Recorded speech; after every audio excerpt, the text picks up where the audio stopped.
Ano yung may tutulong ng MMDA dun sa katulad nila Mr. Jed Manalang? Di ba binabawasan mga po yung sasakyan sa EDSA? Tapos bibili ba ng maraming sasakyan, di ba? Kanina nung sinasabi ni Josh, lahat gusto magkaroon ng kotse. Pumasok na sa isip ko yun actually. Hinihintay ko na rin yung tanong nyo. But no, sa labas. well, in respect to that, no, I have to agree with Josh and Jed na car is something that everyone wants. No? Lahat sa atin, kumbaga, nabago kasi yung perception natin.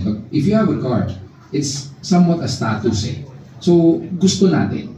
But on our end naman, no, on the sector of transportation in MMDA, yes, we want to limit vehicle volume, but hindi namin nililimitahan ang bawat Pilipino na nais magkaroon ng kotse. What we are trying to imply is, on a busy day, on a normal Monday to Fridays, what we can do to lessen the volume of vehicle is one, of course, we modernize our public means of transportation. Pwede naman magsabay-sabay tayo sa isang sasakyan kung magkakamag-anak naman tayo. Kasi nauuso ngayon eh. Ako, pupunta ako mall, may sarili ang kotse. Si Josh, let's say, pizza ko, magkikita kami, may sariling kotse. So it doubles up the volume. But then again, no, at the end of the day, yung system na nila-launch ni Josh and ni Boss Jed, it's more on the promotion of digitalized process. And once we say digitalized process, modernized processing, merong system na pwede natin magkaroon ng accountability.